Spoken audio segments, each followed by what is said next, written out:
Hello students, আজকে তোমাদের জন্য প্রশ্নবিচিত্র হ্যালো স্টুডেন্টস, আজকে তোমাদের জন্য ক্লাস 8-এর প্রশ্নবিচিত্র 2026-এর ম্যাথমেটিক্সের মডেল কোশ্চেন পেপার 1 আলোচনা করব। পেজ নম্বর 117, স্কুলের নাম এসি ইনস্টিটিউশন মালদা। প্রথমে একে দাগ বলছে নিচের প্রশ্নগুলির নির্দেশ মতো উত্তর দাও।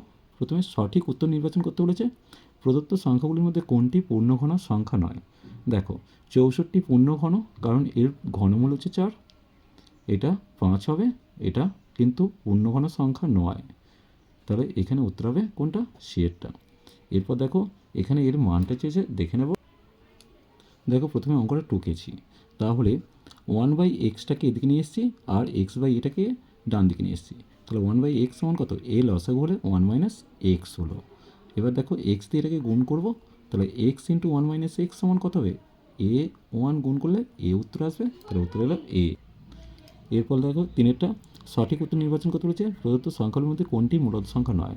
দেখো, এটা একটা মূলদ সংখ্যা, কিন্তু √5 কোনো মূলদ সংখ্যা নয়, তাহলে বিয়ের উত্তরটা সঠিক হবে। একটি আয়তক্ষেত্রের পরিসীমা দেওয়া আছে, দৈর্ঘ্য 9 সেমি হলে প্রস্থ কত? আমরা জানি প্রস্থ সমান পরিসীমাকে 2 দিয়ে ভাগ করে দৈর্ঘ্যটা বিয়োগ করব, দেখে নেব। তাহলে পরিসীমা বাই 2 মাইনাস দৈর্ঘ্য, সেক্ষেত্রে 24কে 2 দিয়ে ভাগ করে -9 করলাম, তাহলে 12 - 9 মানে 3 সেমি উত্তর এলো। এরপর দেখো, এটা তোমাদের বইয়ের অঙ্ক, এখানে x³ - 1 মানটা দিয়ে চেয়েছে। অঙ্কটা কিন্তু খুব ইম্পর্টেন্ট। তাহলে প্রথমে এক্স লসাগু করলাম, x² + 1 হলো উপরটা, আর এটা -1 রয়েছে।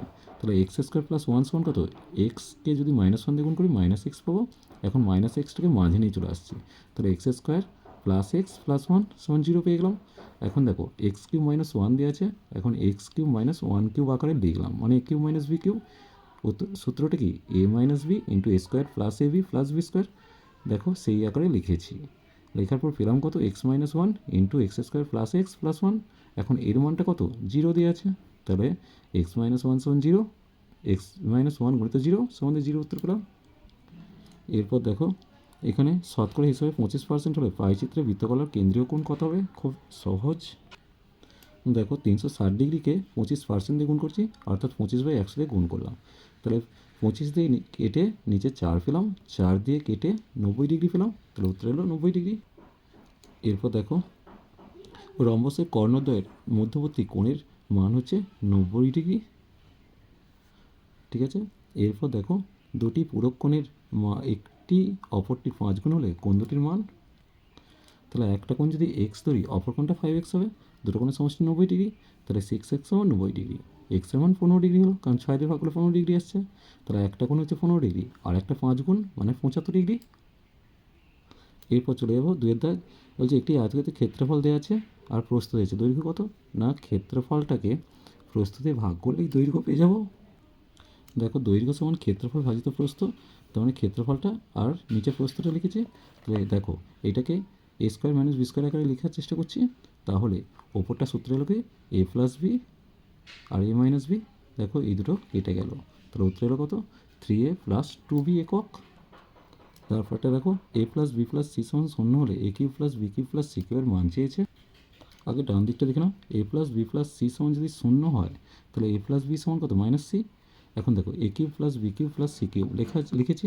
এখন a³ + b³ এর সূত্র কি? a + b তার whole cube -3ab × a + b + c³ লিখে দিয়েছি। এখন দেখো, এখানে আর এখানে a + b এর মানটা কত? -c বসিয়ে নিয়েছি, তাহলে -c তার whole cube -3ab × -c + c³ আছে, তাহলে এটা -c³ হলো, আর এটা 3abc, এটা c³ c³ কেটে গিয়ে 3abc উত্তর আসছে। এরপর দেখো, এখানে সহজ একটা সরল দিয়েছে, প্রথমে অঙ্কটা টুকেছি। দেখো, গুণ করলে কত? a² b² - a² c² plus দিয়ে b² c² - b² a² plus a² c² - b² c², কেটে গিয়ে 0 উত্তর আসছে। এরপর দেখে নেব, দুটি সংখ্যার গুণফল দিয়েছে, একটি সংখ্যা যদি এত হয়, অপর সংখ্যাটা মানে ভাগ করতে হবে। দেখো, 3x + 2 দিয়ে ভাগ করছি, প্রথমে x খাওয়ালাম, তাহলে পেলাম কত? 3x² + 2x। চিহ্নগুলো চেঞ্জ করলাম, এটা কেটে গেল, তাহলে এটা 6x + 4 হলো, +2 দিয়ে গুণ করলে কত হচ্ছে? 6x + 4, অর্থাৎ অপর সংখ্যা x + 2। এরপর দেখো, এখানে সমাধানটা দিয়েছে, বইয়ের অঙ্ক, এটা খুব ইম্পর্টেন্ট, কিন্তু তোমাদের পরীক্ষাতে আসবেই। দেখো, প্রথমে অঙ্কটা টুকেছি।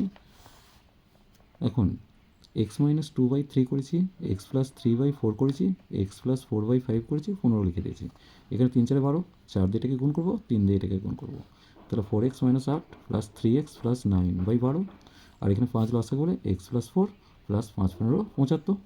তাহলে এখানটা পেয়ে গেলাম, দেখো 4x আর 3x যোগ করলে 7x, 9 থেকে 8 বাদ দিলে প্লাস 1, এখানটা এক্স প্লাস 79।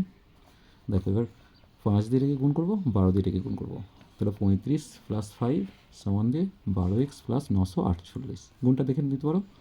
তাহলে 35x মাইনাস 12x সমান 948 মাইনাস 5, তাহলে 23x সমান 943 পেলাম। এক্সের ভ্যালু 943/23, 23 দিয়ে ভাগ করলে 41 সূত্র আসবে, তাহলে এক্সের ভ্যালু 1 এলো।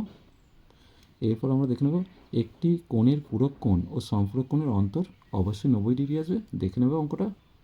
দেখো আমি যে কোনো কোণ 30 ডিগ্রি ধরে নিচ্ছি, তাহলে 30 ডিগ্রি কোণের পূরক কোণ কত? 60 ডিগ্রি হবে, আর 30 ডিগ্রি কোণের সম্পূরক কোণ 150 ডিগ্রি হবে। এখন দেখো এদের মধ্যে অন্তর কত? 150 - 60 বিয়োগ করলে 90 ডিগ্রি। এরপর দেখো তিনটে উৎপাদক বিশ্লেষণ দিয়েছে, দেখে নেবে অঙ্কগুলো। দেখো প্রথমে এ স্কোয়ারটাকে রেখেছি আর এই তিনটাকে ব্র্যাকেটে ঢুকিয়েছি, B square minus 2bc plus C square, যেহেতু মাইনাস কমন নিয়েছি তাহলে এ স্কোয়ার মাইনাস এটা কি বি মাইনাস সি তার হোল স্কোয়ার হলো। A square minus B square সূত্র কি A plus B A minus B, মাইনাসটা করতে গিয়ে মাইনাস বি প্লাস সি হয়ে যাচ্ছে। দ্বিতীয় উৎপাদকটা দেখো এখানে, প্রথমে দেখো x4কে এক্স স্কোয়ার তার হোল স্কোয়ার করছি, y4কে ওয়াই স্কোয়ার তার হোল স্কোয়ার করছি, আর এটাকে সাইড করে দিয়েছি। এখন A square plus B square সূত্র কি এ প্লাস বি তার হোল স্কোয়ার মাইনাস 2ab, দেখো তাই লিখেছি X square plus Y square তার whole square minus 2x square Y square, আর এটাকে লিখেছি। দেখো এই দুটো বিয়োগ করলে এক্স স্কোয়ার ওয়াই স্কোয়ার এসে গেলো। এখন A square minus B square সূত্র কি দেখে নাও এ plus B A minus B. এবার তিনেরটাও দেখো, প্রথমে দেখো এই তিনটাকে এটাকে সূত্রে আনার চেষ্টা করছি, 2a তার whole square plus 2 into A into B plus B square করেছি মাইনাস সি তার স্কোয়ার করে দিয়েছি। তাহলে A square minus 2ab plus B square মানে কি এ প্লাস বি তার হোল স্কোয়ার, আর এটা সি স্কোয়ার করা আছে, তাহলে এইটা প্লাস এটা মাইনাস এটা। চলো আজ এই পর্যন্তই, নেক্সট ভিডিও নিয়ে খুব তাড়াতাড়ি হাজির হবো। ভিডিওটি ভালো লাগলে লাইক শেয়ার কমেন্ট করো, পারলে চ্যানেলটিকে অবশ্যই সাবস্ক্রাইব করো, কারণ এই চ্যানেলে পাবে তোমরা 8 9 10 এবং 7-এর সমস্ত কিছু বিজ্ঞানের প্রশ্নোত্তর এবং প্রশ্নবিচিত্রার সমস্ত সমাধান। যদি চ্যানেলটি তোমরা সাবস্ক্রাইব করে থাকো অবশ্যই এখানে তোমরা সাজেশন পাবে, তার সাথে গণিতের বেশ কিছু কোশ্চেন পেপার, তারপর সাজেস্টিভ কোয়েশ্চেন অ্যান্সার তোমার তোমার চ্যাপ্টার ওয়াইজ। তাই অবশ্যই পারলে চ্যানেলটিকে সাবস্ক্রাইব করে নাও, কারণ এটা তোমাদের খুবই কাজে লাগবে। বারবার বলছি চ্যানেলটিকে অবশ্যই সাবস্ক্রাইব করে নিও।